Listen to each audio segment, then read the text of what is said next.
Welcome student. અગાઉના લેક્ચરમાં આપણે ફિનાન્સ એકાઉન્ટમાં યુનિટ નંબર 1 લિવરેજ જોઈ રહ્યા છીએ, જેમાં આજે આપણે લિવરેજનો એટલે કે યુનિટ નંબર 1નો એક્ઝામમાં પૂછાયેલો સમ છે એ આજે આપણે જોવાના છીએ. આજે સમ જે તમારી સ્ક્રીન ઉપર તમે રકમ જોઈ રહ્યા છો એ સપ્ટેમ્બર 2019માં એક્ઝામમાં પૂછાયેલો છે.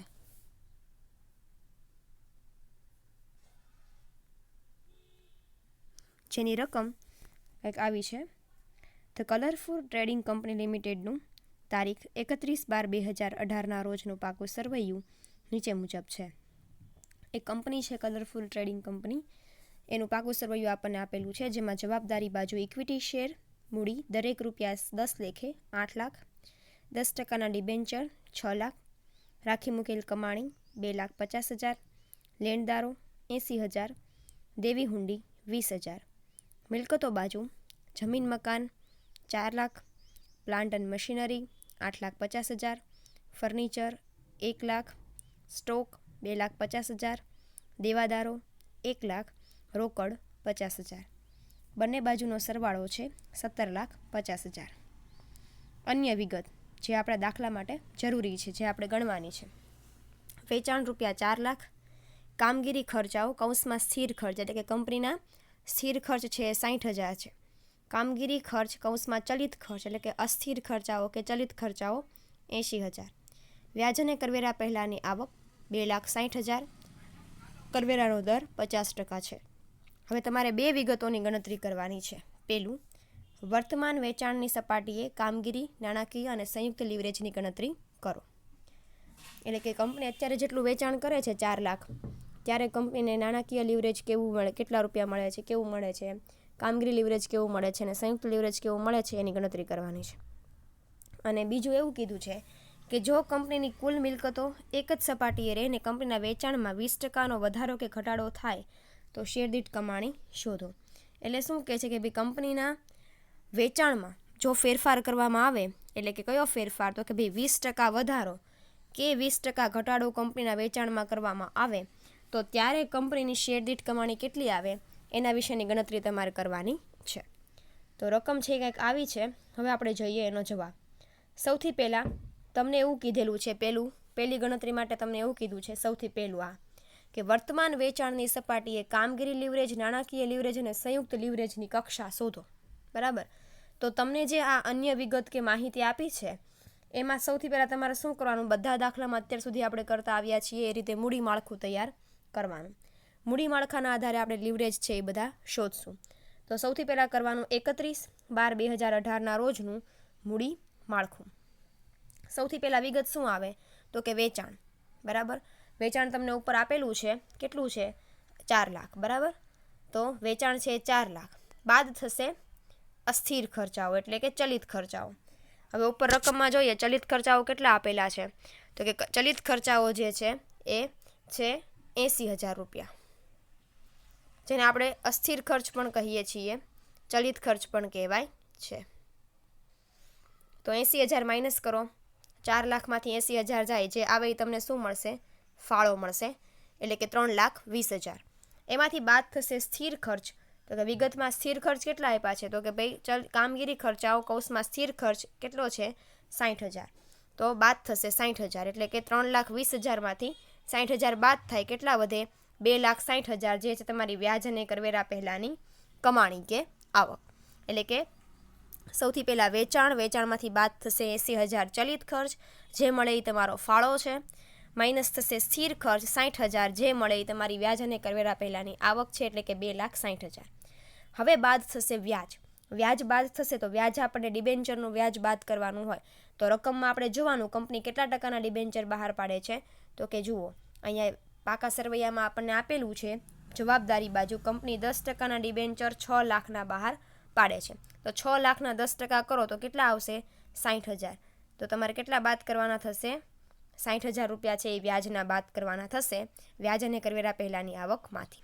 એટલે કે વ્યાજ અને કરવેરા પહેલાંની આવક 2,60,000 છે, એમાંથી 60,000 બાદ થાય એટલે આવે કઈ આવે 2 લાખ કરવેરા પહેલાંની આવક. કરવેરા પહેલાંની આવક બાદ કર્યા પછી મળ્યા પછી બાદ થશે કરવેરો. 50% કરવેરાનો દર તમને કીધેલો છે રકમમાં, તો કે અહીંયા તમને કીધેલું છે કરવેરાનો દર 50% છે. તો 2,60,000 2 લાખના 50% કેટલા થાય? તો કે ભાઈ 1 લાખ. એટલે 2 લાખના 1% છે 1 લાખ છે વ્યાજ કરવેરો બાદ થશે 2 લાખમાંથી 1 લાખ, એટલે જે આવશે એ કર બાદની આવક કેટલી આવશે? 1 લાખ. બાદ થશે પ્રેફરન્સ શેર હોલ્ડરોનું ડિવિડન્ડ. હવે જો કંપની પાકા સરવૈયામાં પ્રેફરન્સ શેર બહાર પાડતી હોય તો જેટલા ટકાના પ્રેફરન્સ શેર કંપની બહાર પાડે એટલા રૂપિયા વ્યાજ છે આપણે કંપનીને ચૂકવવું પડે. પણ અહીંયા આપણે જોઈ શકીએ છીએ મૂડી દેવા બાજુ કે જવાબદારી બાજુ કે કંપની કોઈ પ્રેફરન્સ શેર બહાર પાડતી નથી, એટલે પ્રેફરન્સ શેરમાં શું આવશે? ડેશ. ડિવિડન્ડમાં જે આવે એ તમારો ઇક્વિટી શેર હોલ્ડરોને વહેંચણી પાત્ર ચોખ્ખો નફો 1 લાખ. બરાબર. હવે ભાંગ્યા થશે ઇક્વિટી શેરની સંખ્યા, એટલે તમને જે મળે એ તમારી શું મળશે? શેર દીઠ કમાણી. ભાંગ્યા ઇક્વિટી શેરની સંખ્યા આપણને કેવી રીતે મળે? તો કે અહીંયા ઉપર આપણને જેટલા રૂપિયાના ઇક્વિટી શેર જેટલા લેખે બહાર પાડવામાં આવતા હોય એના આધારે આપણને ઇક્વિટી શેરની સંખ્યા મળશે. અહીંયા ઇક્વિટી શેર મૂડી કંપની 8 લાખ રૂપિયા બહાર પાડે છે, દરેક રૂપિયા 10 લેખ, એટલે 8 લાખ ભાંગ્યા 10 કરો એટલે તમને જે મળે એ તમારા શું થયા? ઇક્વિટી શેર કેટલા? 80,000. બરાબર. તો હવે વહેંચણી પાત્ર ચોખ્ખા નફામાંથી ભાગાકાર કરવાનો છે શેર દીઠ કમાણી શોધવા માટે, એ છે 80,000. એટલે 1 લાખ ભાંગ્યા 80,000 કરો એટલે જે આન્સર આવે એ તમારી શું થઈ કહેવાય? શેર દીઠ કમાણી 1.25 રૂપિયા. આ ગણતરી છે અત્યાર સુધી આપણે બધા જ દાખલામાં મૂડી માળખામાં કરતા જ આવ્યા છીએ, એટલે હવે આ દાખલાની ગણતરી તમને બધાને યાદ રહી ગઈ હશે. હવે તમને પહેલી ગણતરી જે કીધી છે કે વર્તમાન કંપની વેચાણ સપાટી છે ત્યારે કંપનીની નાણાકીય લીવરેજ, કામગીરી લીવરેજ અને સંયુક્ત લીવરેજની કક્ષા છે એ શોધો. તો હવે આ માહિતીના આધારે આપણે શું કરશું? લીવરેજ શોધશું. સૌથી પહેલું છે કામગીરી લીવરેજ. કામગીરી લીવરેજનું સૂત્ર શું છે? તો કે ફાળો છેદમાં વ્યાજ અને કરવેરા પહેલાંની આવક. કામગીરી લીવરેજનું સૂત્ર છે ફાળો છેદમાં વ્યાજ અને કરવેરા પહેલાંની આવક. ફાળો કેટલો છે? તો કે ભાઈ જુઓ અહીંયા તમને આપેલો છે ફાળો. ફાળો છે 3,20,000 અને વ્યાજ અને કરવેરા પહેલાંની આવક છે 2,60,000. એટલે કે 3,20,000 ભાંગ્યા 2,60,000 કરો એટલે આવશે 1.23 જેમ 1. જેમ 1 જે છે એ બધામાં તમારે લખવું પડે, કારણ કે લીવરેજની કક્ષાનું જે માપણી છે એ જેમ પ્રમાણ માપમાં થાય છે, એટલા માટે આપણે જેમ 1 છે એ બધામાં લખવાનું છે. એટલે કે 3,20,000 ભાંગ્યા 2,60,000 કરો એટલે આવે 1.23 જેમ 1. કામગીરી લીવરેજની ગણતરી થઈ ગઈ. હવે છે નાણાકીય લીવરેજ. નાણાકીય લીવરેજનું સૂત્ર છે વ્યાજ અને કરવેરા પહેલાંની આવક છેદમાં કરવેરા પહેલાંની આવક. તો વ્યાજ અને કરવેરા પહેલાંની આવક કેટલી મળી આપણને? તો કે ભાઈ વ્યાજ અને કરવેરા પહેલાંની આવક જે છે 2,60,000 છે ભાંગ્યા કરવેરા પહેલાંની આવક એટલે કે 2 લાખ.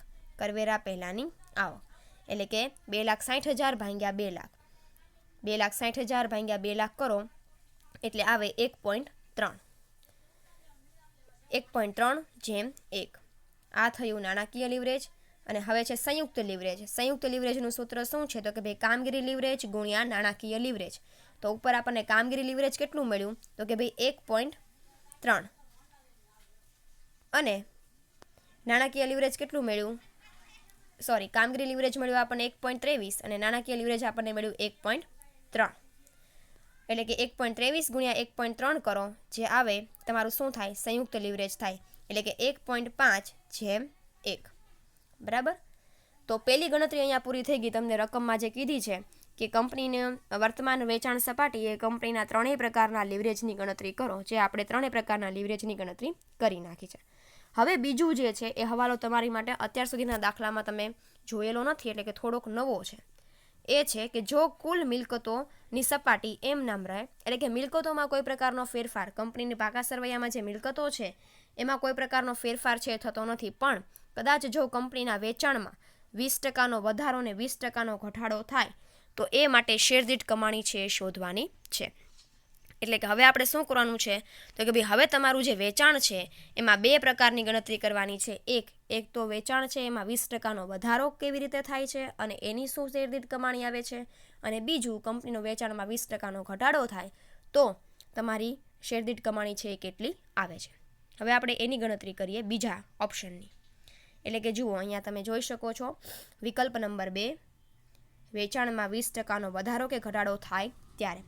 તો આપણે અગાઉ જોયું એમ કે કંપનીનું વેચાણ કેટલું છે 4 લાખ. એટલે કે જુઓ પેલો જે તફાવત, પહેલી જે ગણતરી છે એ 20% વધારાની છે. કે પહેલું અહીંયા તમને પહેલું જોઈ શકો છો, પહેલું 20% વધારો થાય તો વેચાણમાં, તો 4 લાખના 20% તમે કરશો એટલે તમને મળશે 80,000. બરાબર. એટલે કે 4 લાખના 20% એટલે કે 80,000. એટલે કે 4 લાખ વત્તા 80,000 બરાબર કેટલા આવશે? 4,80,000. એટલે કે કંપનીનો 20% જે વેચાણનો વધારો કર્યો છે ત્યારે જે વેચાણ મળે છે આપણને કેટલું છે? 4,20,000 છે. પછી છે 20%નો ઘટાડો, એટલે કે 4 લાખ ગુણ્યા 20,000 એટલે કે માઇનસ થશે. કેટલા આવે? ઘટાડો કીધો છે એટલે માઇનસ કરવાનું, વધારો કીધો હોય તો પ્લસ કરવાનું. બરાબર. તો ઘટાડો કીધો છે તો 4 લાખમાંથી 80,000 જાય તો કેટલા આવે? 3,20,000. એટલે કે જો કંપની 20%નો વધારો કરે તો ત્યારે વેચાણ આવે છે 4,80,000, અને કંપની જો 20%નો ઘટાડો કરે વેચાણમાં ત્યારે વેચાણ આવે છે 3,20,000. બરાબર. હવે જ્યારે કંપની, એક ખાસ બાબત તમારે અહીંયા નોંધ રાખવી પડશે કે જ્યારે કંપનીના વેચાણમાં ફેરફાર થાય ત્યારે કંપની પોતાના ચલિત ખર્ચમાં પણ ફેરફાર કરશે, કારણ કે વેચાણ અને ચલિત ખર્ચ બંને એકબીજા સાથે જોડાયેલા છે. જો વેચાણમાં વધારો થાય તો ચલિત ખર્ચમાં પણ વધારો થશે, અને જો વેચાણમાં ઘટાડો થાય તો ચલિત ખર્ચમાં પણ ઘટાડો થશે. એટલે કે જ્યારે તમને હવાલામાં એવું કીધું હોય કે કંપની પોતાના વેચાણમાં કાંઈ ફેરફાર કરે છે, 20% વધારે છે, ઘટાડે છે, કોઈ વખત 25% વધારે ઘટાડે હોય, તો એ સમયે ખાસ તમારે લોકોએ વેચાણમાં તમે 20% વધારો કરો એટલે ડાયરેક્ટ એની બીજી અસર છે ચલિત ખર્ચમાં પણ 20%નો વધારો થશે, અને ચલિત ખર્ચમાં પણ 20%નો ઘટાડો થશે. એટલે કે જુઓ, હવે 20%નો વધારો, ચલિત ખર્ચની ગણતરી, ચલિત ખર્ચ આપણને 80,000 આપ્યો છે રકમમાં, 80,000 ગુણ્યા 20% કરો એટલે 16,000 મળશે. એટલે કે 80,000 વત્તા 16,000 96,000. એટલે કે જ્યારે તમે વધારા માટેની ગણતરી કરતા હો, 20% વધારાના વેચાણ માટે ગણતરી કરતા હો, ત્યારે વેચાણમાં ચલિત ખર્ચ જે બાદ થશે એ વધારાવાળો જ બાદ થશે. એટલે કે 80,000ના 20% 16,000 મળે, 80,000 વત્તા 16,000 એટલે કે 96,000. અને 20% ઘટાડો એટલે કે 80,000ના 20% માઇનસ 16,000 થશે અહીંયા. બરાબર. અહીંયા પ્લસ વધારો કીધો હોય ત્યાં પ્લસ કરવાનું, ઘટાડો કીધો હોય ત્યાં માઇનસ કરવાનું. 80,000માંથી 16,000 જાય એટલે વધે 64,000. હવે તમારે ફરી પાછું નવું મૂડી માળખું તૈયાર કરવાનું. શું કામ? તો કે ભાઈ કંપનીએ પોતાના વેચાણમાં ફેરફાર કર્યો છે એટલે આપણને એને શેરદીઠ કમાણી છે ઉપર શોધવાનું કીધું છે રકમમાં, કે બંને માટે કંપનીની શેરદીઠ કમાણી શું થાય એ શોધો. શેરદીઠ કમાણી શોધવાનું કીધું છે એટલે ફરી પાછું મૂડી માળખું છે એ તૈયાર કરવાનું, 20% વધારાવાળું અને 20% ઘટાડાવાળું. તો નવું મૂડી માળખું જે છે એ આ રીતે તૈયાર થશે. મૂડી માળખું, વિગત, રકમ 20% વધારા માટેની, અને બીજું જે કોલમ છે 20% ઘટાડા માટેની. બરાબર. કારણ કે વેચાણમાં 2 પ્રકારના ફેરફાર આપણે કર્યા છે એટલા માટે 20% વધારો અને 20% ઘટાડો. એટલે કે આ 20% વધારાવાળી એક કોલમ છે, એમાં 20% વધારાવાળું વેચાણ આવશે અને ચલિત ખર્ચ પણ વધારાવાળો આવશે. અને અહીંયા 20% ઘટાડાવાળી કોલમ છે, એમાં 20% જે વેચાણ ઘટાડ્યું છે એ રકમને ચલિત ખર્ચ પણ ઘટાડાવાળો આવશે. તો સૌથી પહેલાં વેચાણમાં 20% વધારાવાળું વેચાણ, એટલે કે અહીંયા ઉપર તમે જોઈ શકો છો કે 20% વધારાવાળું વેચાણ કેવું છે? 4,80,000.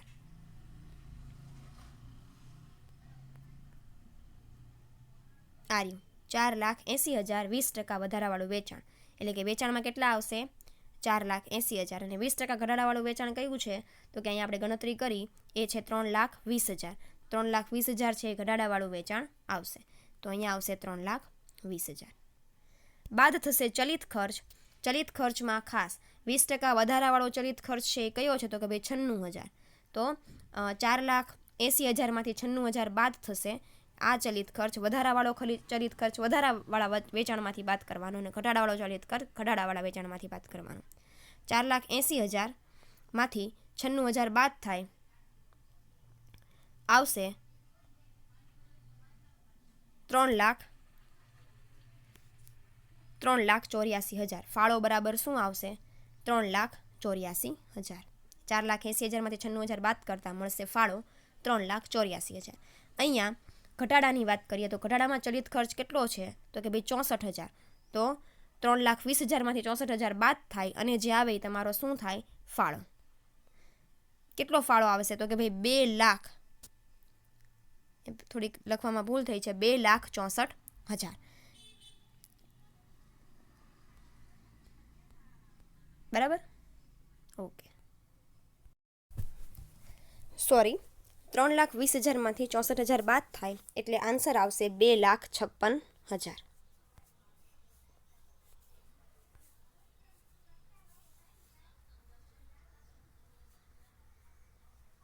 2,56,000. 3,20,000 માઇનસ 64,000 કરો એટલે આવશે ઘટાડાવાળા વેચાણ માટે ફાળો 2,56,000. માઇનસ થશે સ્થિર ખર્ચ. સ્થિર ખર્ચ બંનેમાં હંમેશા કેવો હોય? સ્થિર જ હોય. એટલે કે બંનેમાં કેટલા માઇનસ થશે? 60,000, જે આપણને ઉપર વિગતમાં આપેલા છે ઓલરેડી. 3,80,000 માઇનસ 60,000 કરો એટલે આવશે 3,24,000 અને 2,56,000 માઇનસ 60,000 કરો એટલે આવશે 1,96,000.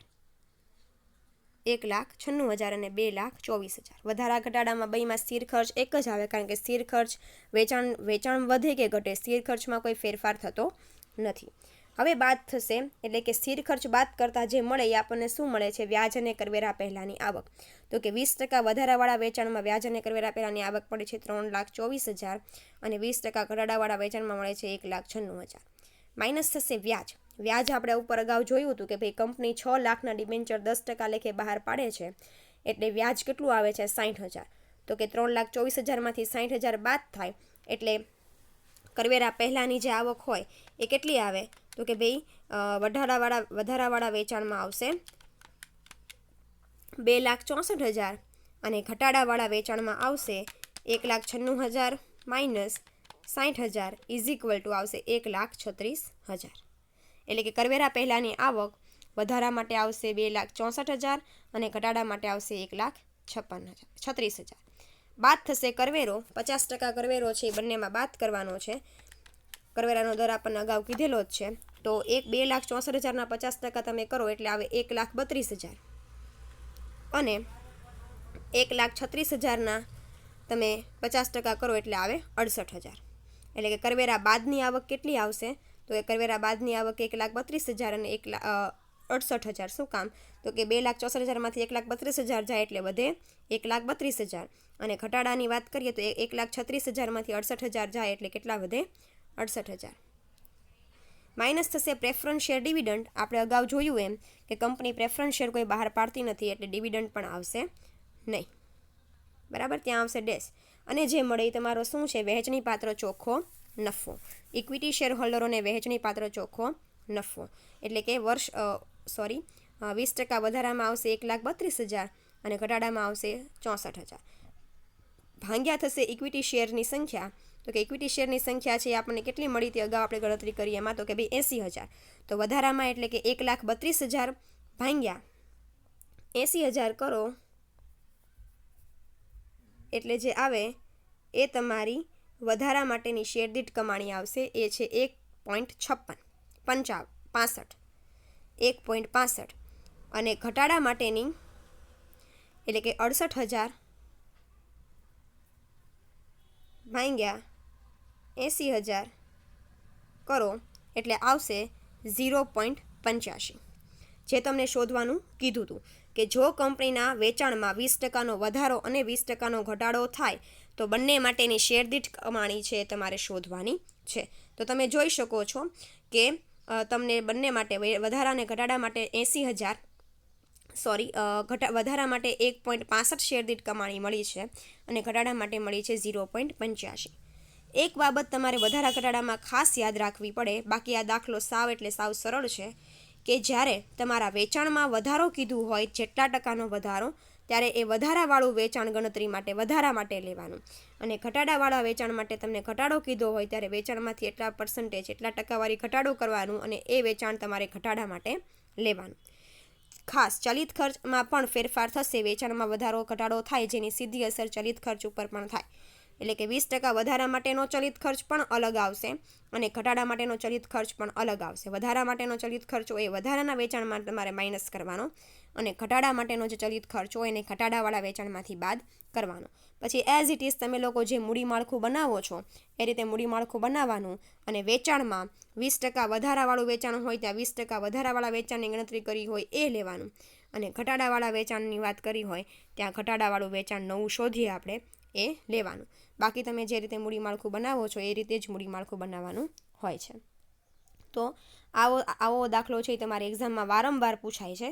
એટલે આજે આપણે આ દાખલો ગણ્યો છે, આની જેવો જ બીજો દાખલો હું તમને હોમવર્કમાં PDF છે એ તમારા ગ્રુપમાં સેન્ડ કરીશ.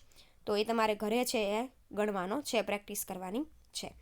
ઓકે, તો આજે આપણે એટલું રાખીએ છીએ. Thank you.